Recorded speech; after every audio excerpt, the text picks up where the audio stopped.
Hello friends. मैं संतोष आपके अपनी संतोष वर्मा ब्लॉग में स्वागत करती हूँ। आशा करती हूँ आप सभी स्वस्थ होंगे, मस्त होंगे और खुश होंगे। बड़ी बहनों को राधे राधे, बच्चों को ढेर सारा प्यार और बड़ों को चरण स्पर्श। और यहाँ पे चल रहा है आज क्लीनिंग का काम। तो आज मुझे अपनी गैस साफ़ करनी थी, तो मैं धीरे धीरे इसे जूने से साफ़ कर रही हूँ। जो बर्तन मांजने वाला जूना होता है, सॉफ्ट वाला स्क्रब, उससे ही साफ़ कर रही हूँ, क्योंकि काफ़ी तेल चिकनाई के दाग लग गए थे। सुबह हम लोगों ने पराठे बनाए थे आलू के नाश्ते में, तो वही सब निशान लग गए थे, जो छींटें आती हैं पराठे वगैरह बनाने की। तो बस उसी को मैं अच्छे से क्लीन कर दे रही हूँ अपनी गैस को, क्योंकि अभी देखिए सुबह सवेरे का ही नाश्ता बना है, अभी तो दोपहर का खाना बाकी है। तो इसीलिए सोच रही हूँ कि दोपहर का खाना बनाने से पहले अच्छे से किचन को साफ़ कर देती हूँ, ताकि जब दोपहरी में खाना बनाऊंगी तो फिर इतनी ज़्यादा गंदगी नहीं दिखाई देगी किचन को साफ़ करने की। और वैसे तो किचन मैंने साफ़ ही कर लिया, अभी बर्तन वगैरह धुले थे नाश्ते के, तो ये ज़्यादातर तो मैं हाथ मारती रहती हूँ, सब साफ़ करती रहती हूँ। और देखिए आप लोगों को पता ही है, जैसे कि घर में बच्चे भी हैं, भांजी वगैरह आई हुई हैं, तो कुछ ना कुछ बनाते खाते रहते हैं, सारा दिन चलता रहता है। तो रसोई है ना, सारा दिन चलती रहती है, कभी कुछ चलती रहती है। और अच्छा भी लगता है जब 4 जने फालतू होते हैं, तो कोई कुछ बना के खाए, कोई कुछ बना के खाए, तो अच्छा लगता है। लेकिन ये है, साफ़ सफाई ज़्यादा बढ़ जाती है। तो बस मैंने किचन साफ़ कर ली है अच्छी तरह से, और उसके बाद में बड़ी वाली भांजी ने मुझे घिया घिस के दे दिया था। तो मुझे बनाने थे घिया के कोफ्ते, तो उन्होंने घिया घिस के और निचोड़ के अच्छी तरह से दे दिया था कि लो मामी जी, आप इसके कोफ्ते बना लीजिए। तो मैं कोफ्ते बना रही हूँ इसके। और उससे पहले तो ये जो पकोड़े से उतारे जाते हैं ना तेल में, तो बस मैं पहले वही उतार रही हूँ। तो मैंने इसमें कढ़ाई में तेल डाला था, सरसों वाला तेल, सरसों का तेल डाल के, और अब मैं इसके कोफ्ते उतार दे रही हूँ। और पहले मैं उतारूँगी, कुछ खाने के लिए भी कोफ्ते उतारूँगी, तो प्याज वगैरह डाल के उतारूँगी उन्हें, तो मतलब सेकूँगी। तो पहले तो मैं प्याज डाल के सेकूँगी, प्याज, हरी मिर्च, धनिया डाल के सेकूँगी, खाने के लिए जो हम लोग वैसे खा लेंगे रूखे। और सब्ज़ी के लिए नहीं ऐसे बनाऊँगी, सब्ज़ी के लिए सिंपल वाले ही बनाऊँगी, क्योंकि अच्छे नहीं लगते हैं। बहुत से लोग खाते हैं, बहुत से नहीं खाते हैं। तो मेरी भांजी तो ज़्यादातर सिंपल वाले ही खाना पसंद करती हैं। तो आजकल मैं उन्हीं की, लोगों की ज़्यादा पसंद की चीज़ें बना रही हूँ। और सही भी है, क्योंकि देखिए अपने घर में रिश्तेदार आए हुए हैं, तो उनकी पसंद का खाना बनाना ज़रूरी है। और हम लोग तो बहुत तीखा खाते हैं, लेकिन वो लोग इतना तीखा नहीं खा पाती हैं, तो इसीलिए हल्के तीखे के भी बनाती हूँ। और जैसा वो खाना पसंद करती हैं वैसे ही चीज़ बनाती हूँ ज़्यादातर। तो आज उन लोगों का मन था कि कोफ्ते बना दो, तो कोफ्ते बना रही हूँ। और ये मैं प्याज टमाटर वाले कोफ्ते नहीं बनाऊँगी, ये मैं बनाऊँगी जो छाए होती है उस वो वाले कोफ्ते। तो यहाँ मेरे सारे कोफ्ते तैयार हो चुके हैं, और ये मैंने सेके हैं बाद में। प्याज, हरा धनिया, हरी मिर्च डाल के ये मैंने अपने रूखे खाने के लिए सेक लिए हैं। तो एक एक, दो दो, तीन तीन सब जने खा लेंगे और ख़त्म भी हो जाएंगे ये।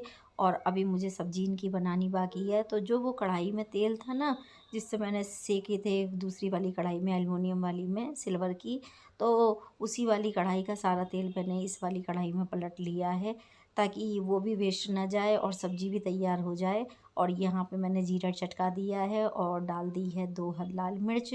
और ये मैं छाई में बना रही हूँ, तो छाई में मैंने डाल दी है। और इसमें मैंने बेसन नहीं घोला है, जैसे कढ़ी बनाते हैं तो बेसन डालते हैं, तो वो मैंने बेसन नहीं डाला है। और जो हमने अभी कोफ्ते बनाए थे, उसी में जो नीचे नीचे बेसन थोड़ा बहुत रह जाता है बर्तन में, तो बस उसी में मैंने ये मठा पलट दिया था, और बस उसी से ही बना दे रही हूँ। तो ऐसे ही मैं सब्ज़ी भी ऐसे भी बना लेती हूँ, और जो टमाटर प्याज डाल के बनाते हैं मैं वैसे भी बना लेती हूँ। तो वो सब्ज़ी तो मैंने एक तरफ छोंक के साइड कर दी है, एक उबाल आ गया था तो मैंने साइड में कर दी थी उसे। अब वो धीरे धीरे पकती रहेगी। और इधर मैंने दूसरी वाली कढ़ाई में घी डाल दिया है, देसी घी, क्योंकि मुझे लड्डू बनाने हैं। तो अभी काफ़ी टाइम था मेरे पास में दोपहर के खाने बनाने के लिए। तो सोच रही थी कि पहले आज ये काम भी निपटा देती हूँ, क्योंकि मेरे पास पहले वाले जो लड्डू थे कुछ लड्डू प्रसाद में ख़त्म हो गए, क्योंकि हम लोग ठाकुर जी का भोग लगाते हैं तो उसमें लड्डू ख़त्म हो गए थे। और वो प्रसाद के लड्डू तो बच्चे ही खा लेते हैं, और एक एक दो दो वैसे भी सब जने जब खाना खाते हैं सुबह शाम को तो वैसे भी ले लेते हैं। तो इस तरह से वो लड्डू मेरे जल्दी से ख़त्म हो गए थे। तो यहाँ पे सोचा मैंने कि चलो बना देती हूँ, और बीच में नवदुर्गे पड़ गए थे और भी बहुत सारे काम हो जाते हैं जो कि टाइम नहीं मिल पा रहा था मुझे बनाने का। तो बच्चे भी ज़िद करने लगे थे कि मम्मी बना दो, तो बना रही हूँ। और थोड़ा सा इसमें घी कम पड़ गया था, तो मैं उतने ही हिसाब से घी डालूँगी जितना बेसन को ज़रूरत है, क्योंकि कोई मैं तोल के तो घेर नहीं रही सामान को।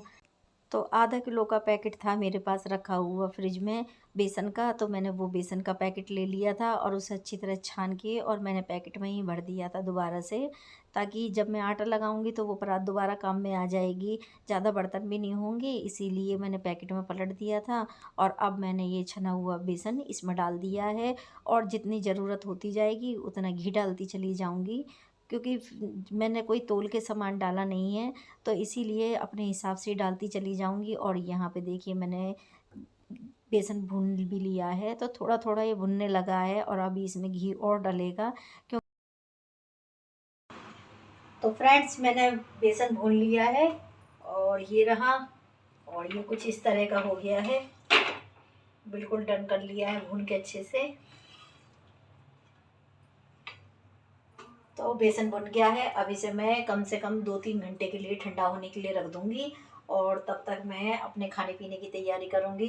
तो सब्ज़ी भी मैंने बना के रख ली है, और अब बस बर्तन मांजने हैं, आटा लगाना है, आटा गूँथना है मतलब, और आटा गूँथने के बाद में फिर खाना पीना बनाएंगे। तब तक हमारा बेसन ठंडा हो जाएगा, और उसके बाद में फिर बनाएंगे हम लड्डू, क्योंकि पहले वाले जो लड्डू बनाए थे मैंने वो सब ने ख़त्म कर दिए खाने के से।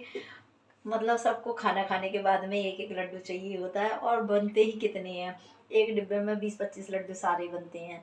3-4 दिन 5 दिन में ख़त्म हो गए। अब उसके बीच में फिर ये नौ दुर्गा का त्यौहार लग गया, तो इस वजह से मैं बना नहीं पाई थी।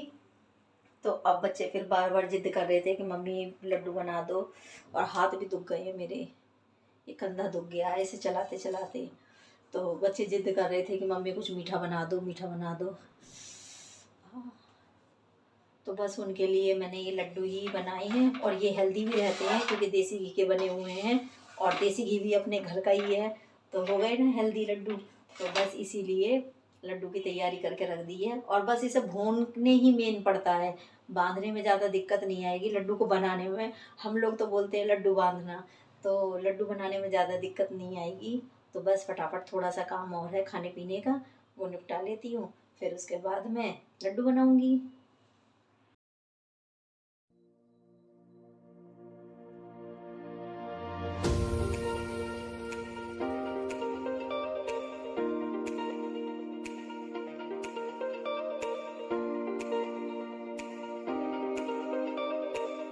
तो आपको मैं ये बेसन के लड्डू का मेजरमेंट बताती हूँ, जो मेरा अंदाज़ा है वो ही बता रही हूँ आप लोगों को। आधा किलो बेसन, 250 ग्राम करीबन घी लेती हूँ मैं, अपने अंदाजे से ही बता रही हूँ, 250 ग्राम घी होगा मेरा। और इसमें आधा किलो बूरा और 250 ग्राम करारा, इस हिसाब से मैं लड्डू बनाती हूँ। और इसमें मैंने ड्राई फ्रूट भी काट के डाल लिए थे जब मैं भून रही थी, तो उसके बाद में मैंने ड्राई फ्रूट डाले थे। तो ड्राई फ्रूट में मैंने डाला था इसमें थोड़े से चॉप करके बादाम, और 8 से 10 बादाम होंगे, और 10-12 ही काजू के पीस थे, थोड़े से इलायची पाउडर था। और बस इसी तरह से इन सारे ड्राई फ्रूटों को मैंने मिक्स करके, और इसमें मैंने वो डाले थे बीज, जो खरबूजे के बीज होते हैं वो भी डाले थे मैंने। तो इस तरह से मेरा ड्राई फ्रूट तैयार हो गए थे, और वो मैंने जब मैं बेसन भून रही थी तभी डाल दिए थे। और भूनने के बाद में, ठंडा होने के बाद में, फिर मैंने इसमें बूरा और करारा अच्छे से छान के तब मिक्स कर लिया था। और मिक्स करने के बाद में फिर मैंने इन्हें मिला दिया है। तो मैंने यश को भी चखाया है, और अपनी भांजी को भी चखाया है, नीतू को, छोटी वाली को, दोनों ही मीठा सही बता रही हैं। तो बस इसीलिए अब मैं इसे बांध दे रही हूँ, मतलब लड्डू बना दे रही हूँ। और मेरे मुंह पे हमेशा एक ही चीज़ आएगी, लड्डू बांध देना, बांध देना। और पता नहीं क्यों ऐसा सभी बोलते हैं घर में, तो वही लैंग्वेज मुंह पे जल लगी रहती है। नहीं तो वैसे कहते तो यही है कि लड्डू बनाना तो बस मैं लड्डू बना दे रही हूँ। तो फ्रेंड्स, आप लोगों को मेरा ब्लॉग वीडियो कैसा लगता है आप मुझे बता सकते हैं। अच्छा लगे तो लाइक करें, मेरे चैनल पे नए हैं तो चैनल को सब्सक्राइब ज़रूर कर लीजिए। और देखिए, आप मुझे सपोर्ट कीजिए, क्योंकि व्यूज़ इस टाइम बहुत ही कम आ रहे हैं और बीच में मैंने ब्लॉग भी नहीं डाल पाई थी, तो इसीलिए मेरे व्यूज़ बहुत ही कम आ रहे हैं। तो प्लीज़ आप लोग मेरे को सपोर्ट कीजिए और मेरे चैनल को सब्सक्राइब कर लीजिए। अच्छा लगे तो लाइक कीजिए, फैमिली एंड फ्रेंड्स में शेयर कीजिए। तो फ्रेंड्स, फिर मिलूँगी अगले व्लॉग वीडियो में, तब तक के लिए बाय बाय।